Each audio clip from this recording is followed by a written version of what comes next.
రీసెంట్‌గా most trending issue supreme court ఇచ్చిన judgement property ఒకసారి సేల్ రిజిస్ట్రేషన్ అయిపోయినా సరే దాని ఓనర్‌షిప్ కంప్లీట్‌గా మీకు వచ్చినట్టు కాదు. అంటే ఎవరైతే కొనుక్కున్నారో బయర్స్‌కి కంప్లీట్‌గా మీకు ఓనర్‌షిప్ వచ్చినట్టు కాదు. Even if the sale is registered document ఉన్నా సరే అన్నది ట్రెండ్ అవుతున్న న్యూస్. అయితే దీనిలో నిజమెంత? సుప్రీం కోర్ట్ ఈ జడ్జ్‌మెంట్‌లో ఇచ్చిన ఫైండింగ్ ఏంటంటే that property it belongs to government. So అది తెలంగాణ గవర్నమెంట్ ల్యాండ్. అయితే 1982లో some ex persons they have entered into an agreement. So ఆ అగ్రిమెంట్ వ్యాలిడే. సేల్ అగ్రిమెంట్కి వాళ్ళు ఎంటర్ అయ్యారు. అయితే సేల్ అగ్రిమెంట్కి ఎంటర్ అయిన తర్వాత the next step is sale registration చేసుకుంటేనే టోటల్ రైట్ వస్తుంది ప్రాపర్టీ మీద అయినా సరే. ఆ రిజిస్ట్రేషన్ చేసుకోవడానికి they did not go for registration. Agreement తర్వాత next step mandatory step according to the registration act. That too ఆ అగ్రిమెంట్ 1982లో జరిగింది కాబట్టి after the registration act enforcement కాబట్టి it has to be mandatorily registered according to the act. But here there is no such registration.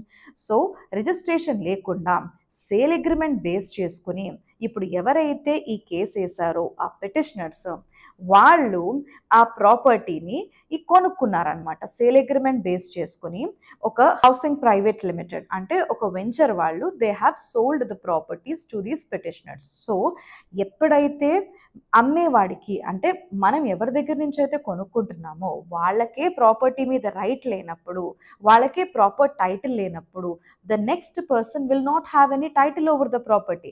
Now here these petitioners they do have sale deeds అంటే title deeds వాళ్ళ పైన ఉంది. కానీ వాళ్ళు ఎవరి దగ్గర నుంచి కొనుక్కున్నారు? With a person from the persons who have no title. So title లేని వాళ్ళ దగ్గర నుంచి ప్రాపర్టీ కొనుక్కున్నంత మాత్రాన, ఒక రిజిస్టర్డ్ సేల్ అగ్రిమెంట్ ఉన్నంత మాత్రాన, వాళ్ళకి మీరు అమౌంట్ పే చేసినంత మాత్రాన it doesn't mean that even if you are in possession also.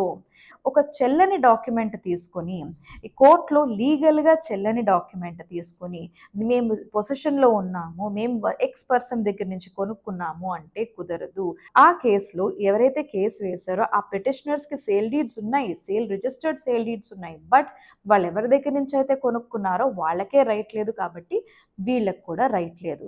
That's what the supreme court has specified. The one who do not have a title cannot give a better title, cannot transfer a better title to someone else. So this is a settled legal principle.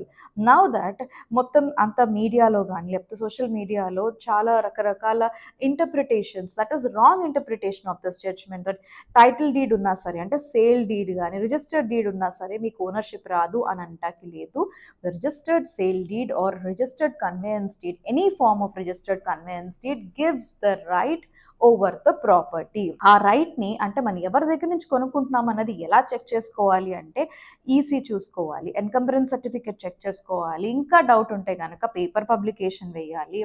Next linked documents check చేసుకోవాలి. అంటే మనకి cell చేసే వెండార్కి property ఎక్కడి నుంచి వచ్చింది, వాళ్ళు ఎలా కొనుక్కున్నారు, this all verifications has to be done. Then only you need to purchase your property. And when you purchase the property you need to get the revenue records changed. ఇప్పుడు automatically ఒకసారి registration అయిపోయిందంటే automatically revenue రికార్డ్స్లో name change అయిపోద్ది. అలా కాదు, change అవ్వలేదు అంటే you need to make sure that the name gets changed.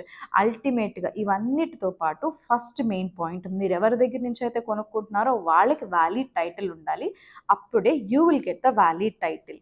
This is what the purport of this judgment. అంతేగాని సేల్ డీడ్, సేల్ రిజిస్ట్రేషన్ అన్నది మీకు టైటిల్ ఇవ్వదు అన్న రాంగ్ ఇంటర్ప్రిటేషన్ కానీ మిస్కన్సెప్షన్లో కానీ అట్లాంటి సోషల్ మీడియాలో వచ్చే ఆర్టికల్స్ కానీ లేకపోతే పోస్ట్స్ కానీ any kind of interpretations please do not follow.